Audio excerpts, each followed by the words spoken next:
Hello, everyone, and thanks for tuning in.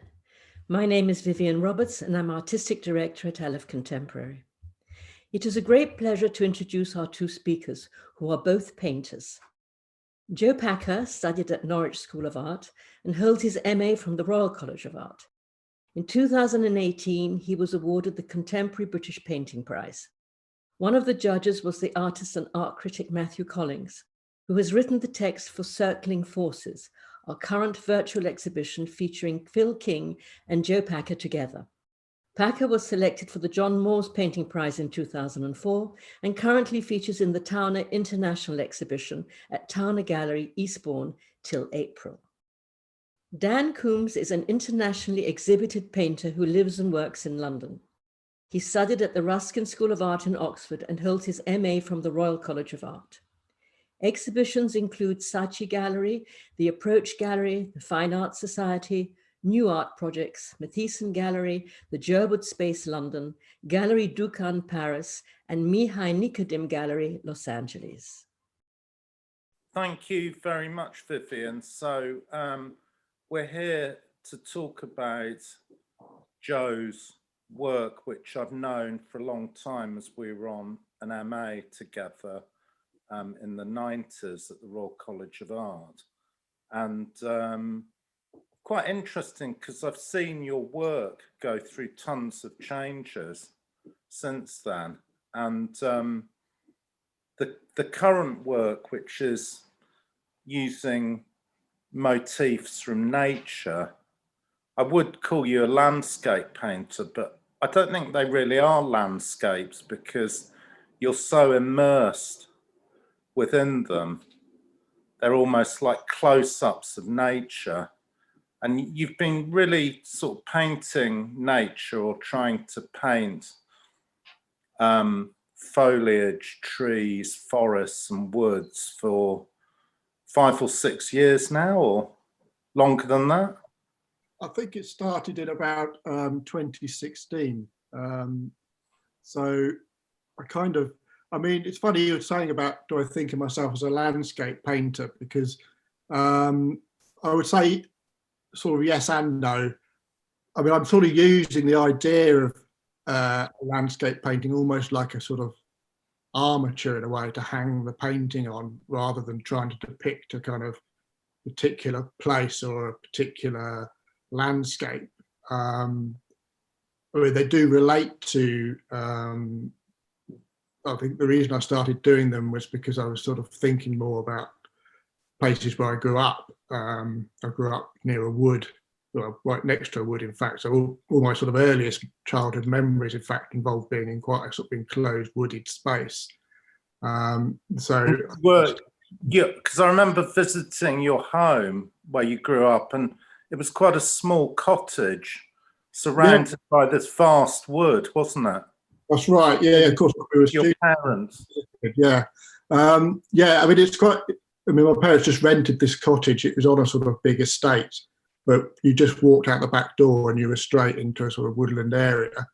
So yeah, so I would say the paintings are kind of fed by those experiences, but they're not, I'm not trying to depict that particular place. You know, the paintings evolved very much through the process of making them, but the idea of a landscape painting is a kind of sort of almost like a sort of framework or something for the painting. And the wood was a place you'd go and play when you were growing up. It was like a place you'd go and escape reality. Would you go and sit in the forest and sort of daydream and yeah, it was a space where I spent much of my time. I mean, I was quite I wasn't a big sort of social person probably when I was a kid. I was probably just sort of roaming around the woods on my own or with my sister. And then in the teenage years, it was somewhere you still sort of, you hung out in a different way. Because there was quite a few kids, so we just sort of roam around the woods and stuff.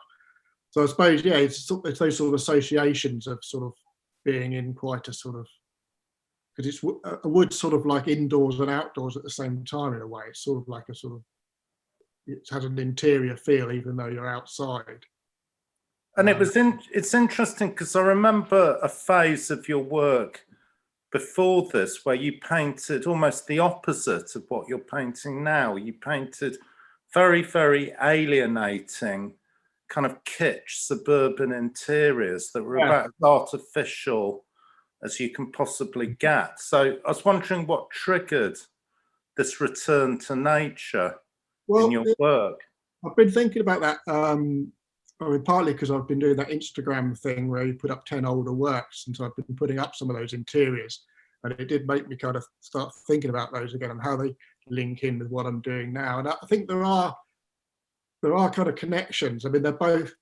I mean, those. Well, they went through 3 different stages, those interior paintings. The first ones was from a straight photographic source with the figure painted out. And then they moved into quite elaborate process of building little kind of sets of sort of scale sets of rooms, lighting them, photographing the sets, and then doing paintings from the photograph, which is probably the most laborious process I've had out of all the sort of paintings I've done. And then the final stage, I was actually inventing them on the canvas, but with sort of photographic sources. So you'd sort of work in a more of a sort of way of sort of painting things in, and then sort of reworking them as the painting evolved, and sort of things in the painting feed, how you get that sort of final resolution. So in fact, it wasn't such a big jump. It might seem like a big jump to suddenly go from interiors to so-called outside spaces. In terms of how the paintings were made, it wasn't such a big jump. And they were sort of nightmarish interiors, weren't they? I remember. Yeah, the latter ones particularly were. Yeah. And I mean, there were impossible spaces as well. What was it that triggered this return to nature recently? Did you feel like you needed a new subject, or do you find that painting nature feels a lot more real than painting interiors? Or what's the motivation? Have you changed? Has your sort of sensibility changed? Yeah, I think there was a big shift in my work. I mean, I don't want to dwell on sort of talking about my mother dying, but I think my mother was ill for sort of 6 months, and I didn't really paint because I was looking after her. When was that? That was in 2016. Yeah. And so after that, were you looking after her in her house? Well, she was sort of in and out of hospital, so I was going back to my sort of childhood home a lot, which was kind of making me, sort of think about sort of earlier childhood memories. Back to the forest, back to the... Yeah. And then also, I mean, the other important kind of fact is that my mum was a painter as well. And so after she died, I was kind of going through her work and just thinking about her work. I did a show about a year after she died. I put a show together of her work. And so it was something to do with also just looking at her work, which had a sort of integrity that wasn't sort of, it was coming from a very different place from where I was coming from, in that she wasn't sort of hung up on, when we sort of grew up and when we were at the RSA in the sort of 90s, there was a sort of thing about painting. You had to sort of... we had to suffer the sort of hegemony of sort of conceptual art pushing. Well, you had to explain why you were painting from a sort of conceptual position in a way. Yeah, sort of in this post sort of Richter kind of Tiemens thing. So painting as a and everyone else was sort of still doing sort of Greenbergian abstraction. Yeah. So and you kind of, there was a lot of theory that was being read, and the sort of Baudrillard thing about sort of simulacra, and so you had the. It took a long time, I think, to get rid of that thing that all painting is sort of simulacra now. And so I was thinking, do you feel rejuvenated that you've connected, or you're attempting to connect in your paintings with something real, as opposed to I think simulations of reality? Well, I think it's sort of getting rid of those sort of ironic sort of quotations around painting in a way. And fear of it has to be sort of a simulation. It has to be sort of self-referential. And I was looking at my mum's work. I was thinking, well, she'd never read any Baudrillard, but at the same time, she, she wasn't worried about her work being simulacra. But at the same time, it didn't mean that she was some sort of naive artist. You know what I mean? It wasn't that she was outside.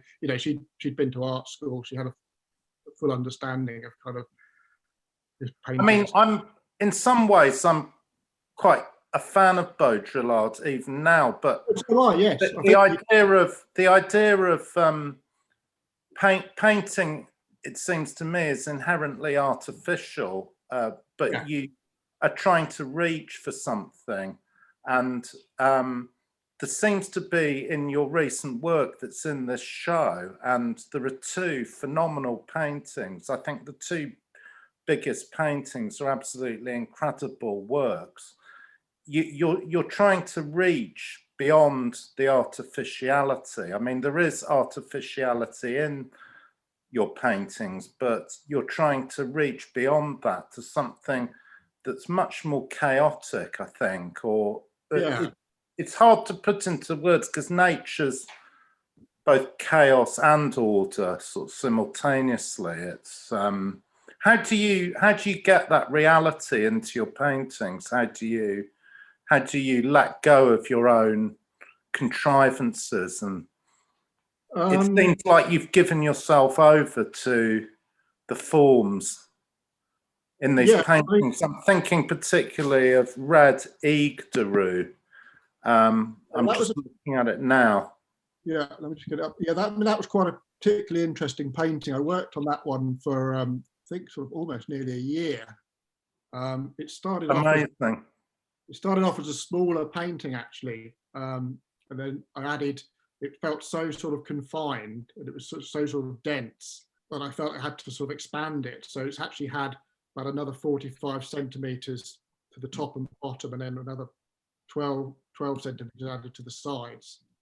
So it was more landscape, but now it's kind of almost square. But it's amazing that you've added this whole frame. So you've taken the smaller painting and inserted it into a bigger painting and carried on painting around it, and it's very, very baroque. It seems to me, with this sort of very solid underlying structure, but with all the leaf forms sort of swirling around. And even though you've painted it in these amazing shades of red, I think there must be many, many different kinds of reds being used in the paint. Yeah. I mean, I'm not going to list them all, but I think there's at least five or six different reds in that painting. Reminds me of the story that apparently one year Bruce Nauman gave Susan Rothenberg for her birthday 50 different shades of red oil paint, which I think is quite romantic, isn't it? That's a good present. I mean, obviously, the color, that's a good example of how the color here is abstract and completely artificial, but yet the painting still has this real feel of nature. I think in the way the forms sort of move within the painting. Yeah, wondering how you get to that point, because I find in my own work that I'm at the moment I'm making forms purely by pouring paint, and completely letting go of my own line, my own compositional contrivances. And you've obviously moved in that direction as well. Yeah, there's sort of combination of doing a bit of that myself, and I've sort of also built up almost like a bit of a library of kind of invented forms that I kind of then so most of which did evolve out of that process you're talking about, being very sort of fluid with the paint and pushing it around and sort of finding these forms. But then are you very fluid when you start off? Do you pour paint and I do generally start off with the canvas flat, and working in acrylic, so that I can sort of build up kind of layers quite quickly and sort of you know, I don't really feel like the painting's properly started until you've got something to kind of, this is going to sound very sort of abstract expressionist sort of macho now, but until you've sort of got something to sort of wrestle with, you know.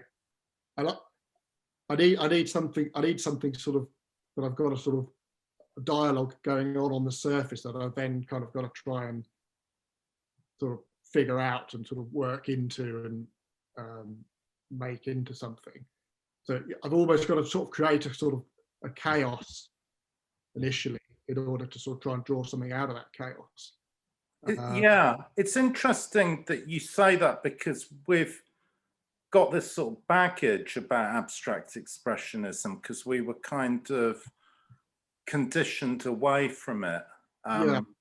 But the gesture is still the thing that sort of seems to carry the most weight when you're sort of making a painting. And it's interesting that it got labeled with this sort of very gendered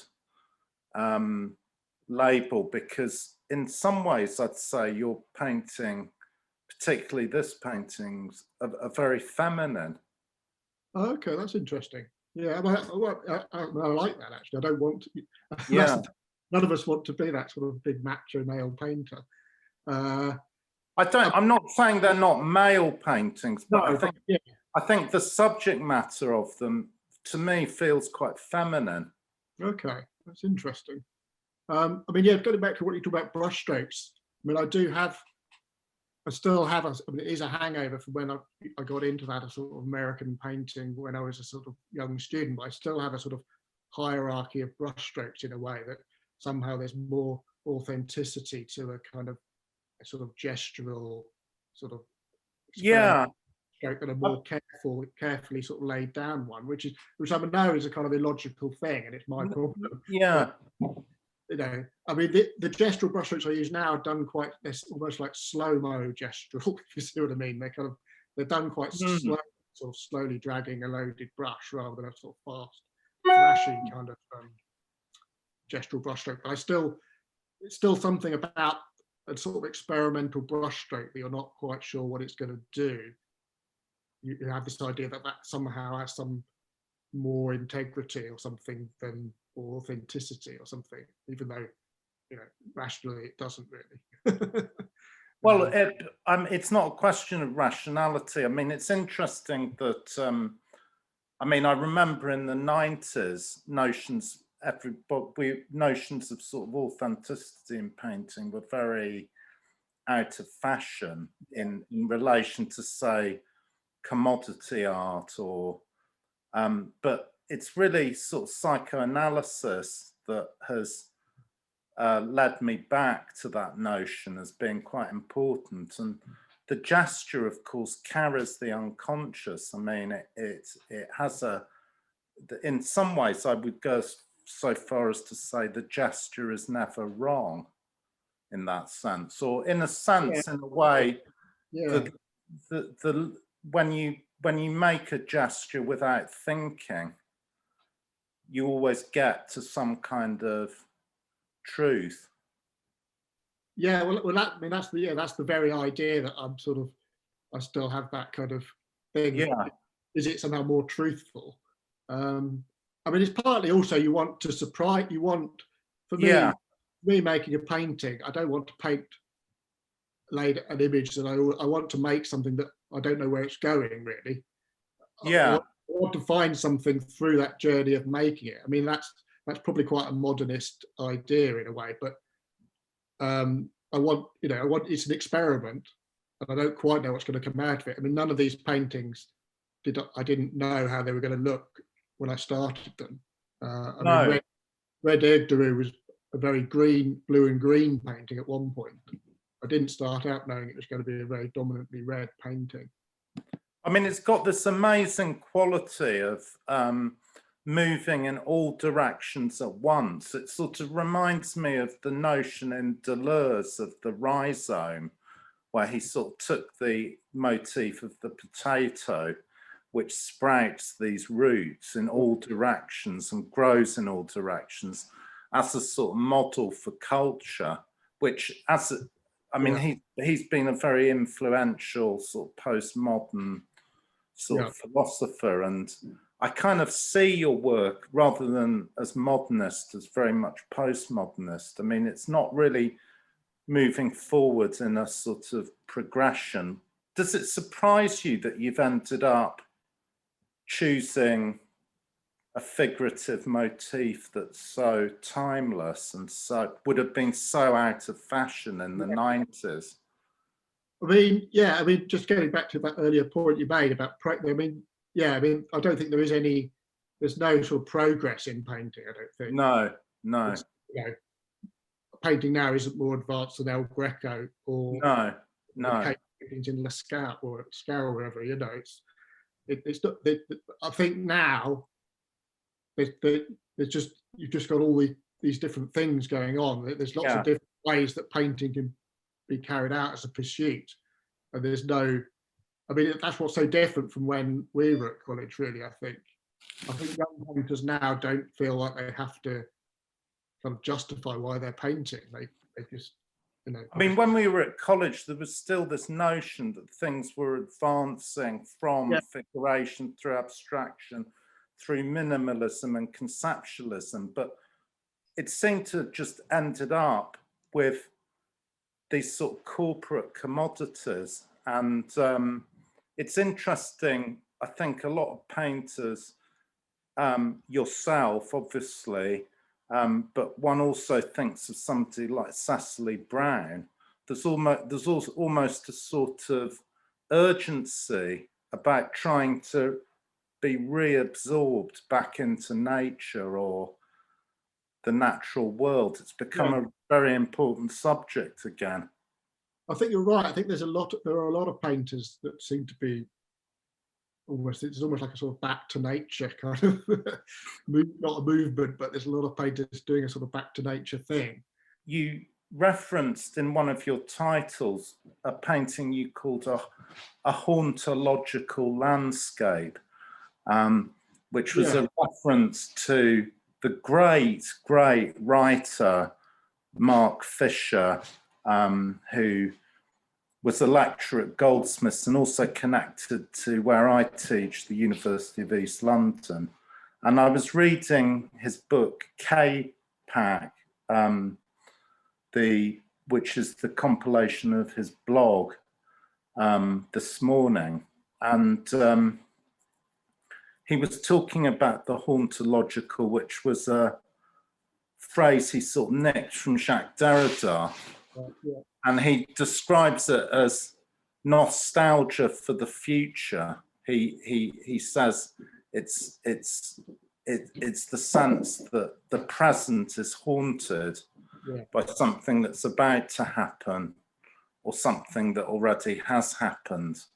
And it's this amazing thing you get from painting nature of sort of timelessness. You could almost be in any time zone, but yet that ambiguity as to where you're located or where you are gives your paintings a slightly ominous quality, I would say. I mean, I was trying to draw you out when we talked before about sort of whether you had any connection to science fiction.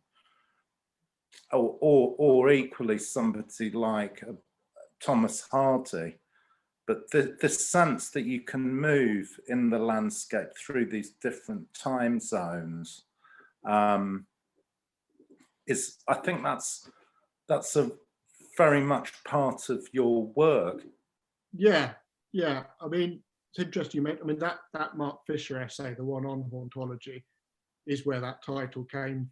That painting came from, and I was quite very affected by that essay. I think it's a brilliant essay, and as you say, to sum it up in a sentence, it is about sort of nostalgia for the future, but also a sort of fracturing of time. And I think he also spoke in that essay about landscapes stained by time, which I quite like. I liked that sort of idea of sort of, and so I think, the paintings can be related to that in a way, in terms of them being sort of fractured fragments of. I mean, partly because of the physicality of what the painting is. A painting is all these sort of fractured sort of span of time compressed into a moment in the finished painting. I mean, it's very interesting because, I mean, Patrick Heron, I think, was very much somebody who, like his contemporaries who were abstract painters, wanted the painting just to exist in the present moment. And he also had that English thing, and it was also perhaps a formalist thing of wanting really to avoid the sort of negative emotions. Your paintings seem more connected to perhaps Rothko or even somebody like David Lynch, who I mean, I think that there's a kind of ominousness that opens up this sort of sublime feeling. Yeah, I mean, I think probably Patrick Heron probably isn't a main big interest at the moment. So that might be a bit of a red herring. I'm just using him as. I mean, probably Burrow is probably someone that's more interesting in terms of my own work to me at the moment. And they probably do link in with sort of Mark Fisher's hauntology, I would say, and the other essays he wrote about the weird and the eerie, which were very good essays as well. Those Burrows, I've been looking not necessarily the sort of figure ones of the kind of Harlem bars and stuff, but the later sort of landscapes from the 60s and 70s that have a kind of quite a strange kind of brooding, almost, as you say, sort of menacing Gothic sort of menacing quality. You spent a very long time making the paintings. So these two big paintings, I think you said, took a year. They were in your studio and you're working on them for a year. Yeah. And you really, really build them up. I mean, they're very, very thick. And you sort of build them, that the surfaces in a way have quite, as you pointed out, they're quite perverse in the sense you put thin paint on top of thick paint, and then you put more paint on top of that, and they have a kind of time embedded in them. Yeah, I mean that's what I like really, is the kind of, I mean, probably there's probably various points earlier in the making of those paintings that I could have stopped, and they might have held up as a painting that worked enough to stop.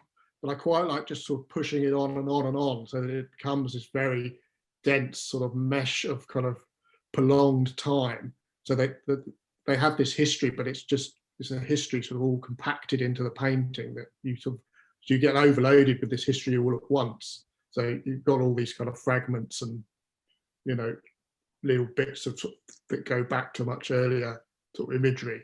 I'm just looking at this painting, which I think is absolutely incredible painting, called Red Dust Cluster. And I'm just looking at the incredible sort of configuration in the bottom right-hand corner. How did you come up with something like that? It doesn't look like it's been made or drawn. It looks almost like it's been generated randomly, or you mean that sort of network of sort of green and blue, sort of twisting form. Well, that's a sort of perfect example of what I mean, really, is that what's the sort of finished painting is almost the sort of remnants or remains of all these kind of interactions, rather than a depiction of a sort of specific form. It's almost like a lot of the forms and kind of membranes and components of the painting are they're sort of structures made of what's left from all that kind of almost like excavating. And the colour, particularly in that painting, you've got these incredible sort of translucent greens, blues and reds. They're sort of laid over the thick paint as sort of glazes. Yeah. They've almost got this sort of stained glass quality. Very, very translucent. Yeah, I like that sort of build. I mean, I think technically you're not supposed to sort of put very thin glazes over thick impasto, but I sort of tend to do that quite a lot. Although that's what Rembrandt did. Exactly, yeah. It's good enough for Rembrandt, it's good enough for me, yeah. What does Red Egg Daru mean? What does that title mean? Word, I actually heard that on a program on the radio about kind of Anglo-Saxon, sort of old early Anglo-Saxon language. And it means kind of, well, when I spoke to you the other day, I said it was either eye door or eye window. But actually, it's the eye window. Eye window, but actually it's eye door or eye hole. Eye hole, E-Y-E. E-Y-E. Yeah. That's the sort of the closest they can get to sort of modern translation of what it means. But I thought it sort of worked quite well. Yeah, it's got some of the qualities of almost looking at the sun. If the sun comes through your eyelids, or looking at this. Yeah, but I kind of heard that word, and it seemed to fit in with what I was doing with the paintings. And so I knew I was going to use it as a title, and I did quite a few studies with that title. They're very much internal landscapes, aren't they? And I haven't seen these two paintings in the flesh, but they must sort of be quite bodily, quite visceral, and relate to the... they're very sort of physical, textured sort of worked surfaces in flesh. Yeah, I mean, it's always hard to sort of fully get a painting when you're looking at it on a screen. But the other interesting thing about that painting is it's two panels joined. So when I made it, Red Dust Cluster is two panels. Red Dust Cluster is two panels, yeah. So I kind of changed them around quite a lot as I was working on them. So I mean, quite a lot. Sort of as a way. There's a sense with that it could almost be an opened out body with a nervous system, almost like a sort of anatomical diagram. Yeah, yeah. I mean, I think there's certainly some of the earlier paintings I did. I was definitely thinking partly in those terms, like if there was two sort of big sort of tree-like or sort of foliage-like forms, I was also thinking of what they could be kind of like lungs, you know, so bodily thing going on at the same time. Yeah, I mean, there is a psychological element to them, I think, definitely in terms of that ideas of the sort of body as well as the landscape. The figure has sort of come back in, but sort of slightly haunts the painting. Yeah. But I've never really, since the RCA, I've never really been able to sort of directly paint the figure. But I think there's always something about the presence of the figure. I've always found the idea of actually physically painting the figure directly quite a difficult thing to approach. Why is that, do you think? I don't know. It's almost like, I don't know, when you sort of get a brush stroke and you go, well, that's a nose or something. I sort of can't quite, well, I really believe that. I admire painters that can do that, but I can't quite, the idea of, I mean, de Kooning, I think, said that oil paint was designed to paint flesh, didn't he? But for me, the idea of sort of painting a nose or painting an eye is too sort of, I can't I mean, de Kooning, particularly in his work in the 70s, he really merged the body with the landscape. I mean, you even in the late work, which I absolutely love, the late work that's very minimal. Yeah. You just keep flipping as you look at those paintings between body and landscape. And it's interesting, you've almost created a kind of English Gothic version of that. Oh, I'll take that. Yeah, that's good. And you have also been making a lot of smaller paintings on paper recently, haven't you? I mean, I sort of call them studies, and they have been very useful and have sort of fed into the bigger paintings, but they're not studies in the sense that I would do one and then kind of scale up, try and make a bigger version of it. They do go through the same sort of journey, but it's sort of in miniature, you know, sort of miniature time scale and miniature scale. They still end up being sort of just as difficult to resolve and become little paintings in their own right as the big work, actually. But I do a lot of drawing in sketchbooks and stuff as well, which that also sort of feeds into the work. So that's how I might start, is by finding a sort of drawing I've done in my sketchbook that looks like an interesting start, but it won't be a sort of laid out composition that I'll stick to. in order to get some forms down, as I say, something to sort of start working with and responding to. Something completely out of your head, not something from reality in your sketchbook. Mixture, probably mostly out of my head, but it might be inspired by something on a walk or something. Yeah. It might be a sort of assemblage of sort of leaves or something on the floor, but I'll draw it sort of from memory. And I do keep thinking about doing some sort of plein air drawing. Thanks very much, Joe. Good to talk I to you. hope to see you, and I'll see you in Hastings soon. Real life soon. Yeah. Have a good evening.